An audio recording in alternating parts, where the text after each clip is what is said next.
வணக்கம். பாலமுருகன்.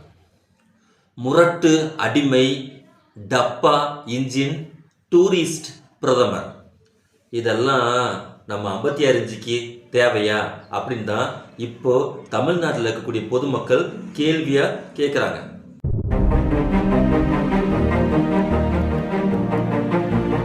தேர்தல் பிரச்சாரம் சூடு பிடிக்க தொடங்கிய நேரத்தில் அரசியல் தலைவர்கள் எல்லாருமே தங்களது கருத்துக்களை பேச ஆரம்பிப்பாங்க.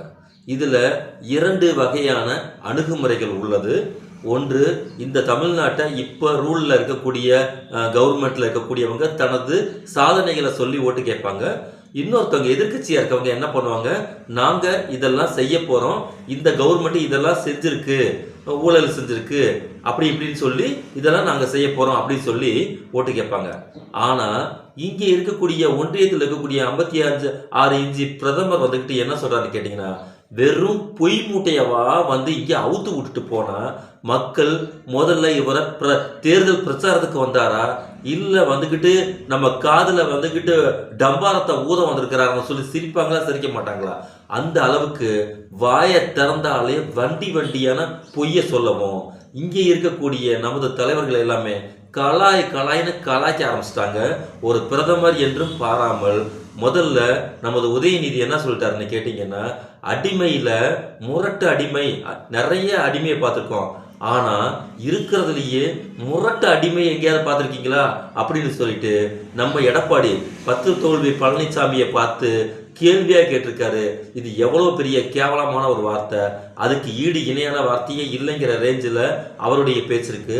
ரெண்டாவது, கனிமொழி அவங்க என்ன பண்ணிக்காங்கன்னா, டூரிஸ்ட் பிரதமர், எலெக்ஷன் வரும்போது மட்டும்தான் இங்கே பிரதமருக்கு கண்ணு தெரியும், அதுக்கு பின்னாடி அவர் வரமாட்டார்.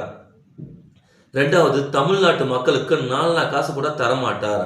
இங்கே இன்னும் என்னென்னலாம் பலமான சிந்தனைகள் இருக்கோ அதெல்லாம் எப்படியெல்லாம் ஒழிக்கலாம், ஒழிச்சு கட்டிட்டு தமிழ்நாட்டை பீகார் மாதிரியும், இந்த மத்திய பிரதேசம் மாதிரியும், இந்த உத்தரப்பிரதேசம் மாதிரியும் இங்கே இருக்கக்கூடிய வளர்ச்சியை எப்படியாவது முடக்கி நாசம் செஞ்சு படணும் அப்படிங்கிற பாசிச வெறியோட இங்கிட்டு வந்து எதையாவது ஒன்று அவுத்து விட்டு போகலாம் அப்படின்னு சொல்லிட்டு அவர் வந்து பேசிட்டு போறாரு.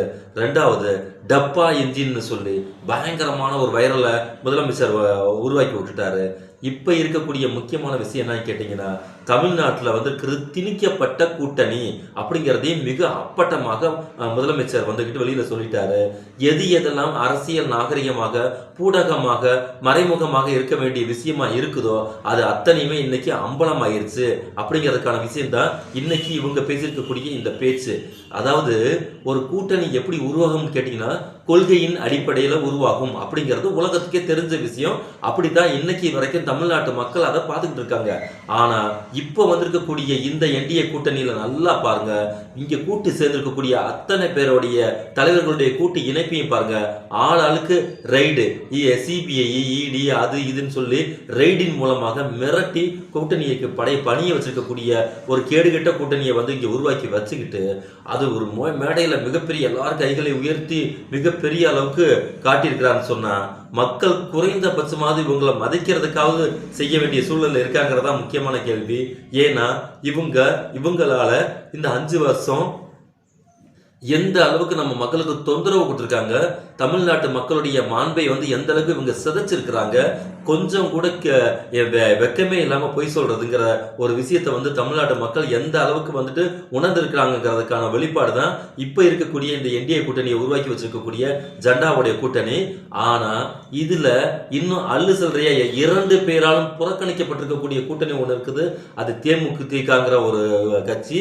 அந்த கட்சி என்ன பண்ணிக்குன்னா, இன்னும் தனது பழைய நினைப்பிலேயே, எதிர்கட்சி நினைப்பிலேயே இருந்துகிட்டு இருக்கக்கூடிய சூழ்நிலையில எனக்கு வந்துகிட்டு இத்தனை சீட்டு கொடு, எனக்கு ராஜ்யசபா எம்பி கொடு, அதை கொடு, இதை கொடுன்னு சொல்லி பார்கிங் பண்ணிக்கிட்டே இருக்கக்கூடிய சூழ்நிலையில கட்சியில ஆளே இல்லை.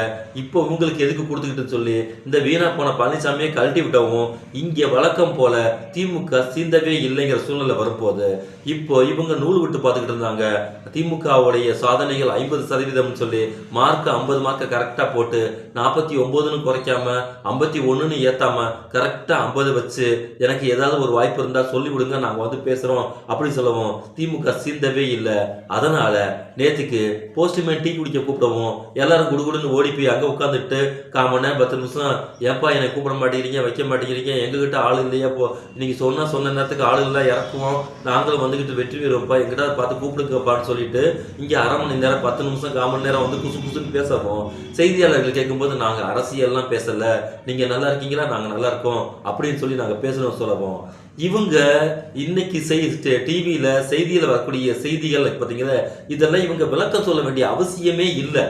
இவங்களுடைய நிழல் எந்த பக்கம் விழுகுதோ அந்த நிழல் எந்த விதமான சிந்தனைகள்ல நோக்கி பயணம் செய்கிறது இங்க இருக்கக்கூடிய ஒவ்வொரு கடைக்கூடி தமிழனுக்கும் தெரிஞ்சு போயிருக்கக்கூடிய ஒரு விஷயம். இவங்களை பார்த்தா நமக்கு பரிதாபமா தான் இருக்கு. ஏன்னா முழுக்க வந்து நனைஞ்சு போய் தெரிஞ்சிருக்கக்கூடிய இந்த என்டிஏ கூட்டணி இன்னும் என்னென்னலாம் அல்லு சொல்ற உதிரி கட்சி புதிரி கட்சி எல்லா கட்சியும் ஒன்று பண்ணி மகா கூட்டணி மகா பந்து கூட்டணி எல்லாம் உருவாக்க போறோம் அப்படின்னு சொல்லி இவங்க என்ன பண்ணினாலும் இங்க அமைதியாக இருப்பது டிஎம்கே உடைய கவர்மெண்ட்டும் இங்கே அதன் மூலமாக அங்கே செஞ்சிருக்கக்கூடிய செயல் திட்டங்களும் சாதனைகளும் வந்து மக்களுக்கு எந்த விதமான அசௌகரியத்தையும் எதிர்ப்பையும் தெரிவிக்காத சூழ்நிலையில் நேற்றுக்கு அதெல்லாம் மாசா ஒரு விஷயத்த பண்ணினாரு. எங்கள் வீட்டில் கூட வந்து கேட்டாங்க, உங்களுடைய கனவை சொல்லுங்கள் அப்படின்னு சொல்லி ஒரு ஃபார்மை கொடுத்து இன்னும் என்னென்னலாம் டேட்டா உங்களுக்கு மக்கள்கிட்ட இருக்குங்கிறத ஒட்டு மொத்தமாக எடுத்து அதை வந்து தேர்தல் அறிக்கை நாங்கள் தரப்போகிறோம் சொல்லும் போது மிக மிக ஸ்ட்ராங்காக இருக்குது திமுகவுடைய கூட்டணி அப்படிங்கிறது சொல்ல வேண்டிய அவசியமே இல்லை. அவங்க நீங்க புதுசா எதையும் சொல்ல வேண்டாம், மக்கள்கிட்ட போய் நாம செஞ்சிருக்கக்கூடிய விஷயத்த சொல்லுங்க, நான் மைக்ரோ லெவல்ல கவனிப்பேன்னு சொல்லவும் இங்க எல்லாமே அமைதியாக்கு எதை தின்றால் பித்தம் தெரியும் அப்படின்னு சொல்லிட்டு இங்க ஒரு குரூப் அலைஞ்சிட்டு இருக்கு. அதுகளுக்கு சரியான பாடத்தை 26ல் இருக்கக்கூடிய இந்த எலெக்ஷன் வந்துட்டு கட்டாயமா கற்றுக் கொடுக்கும்.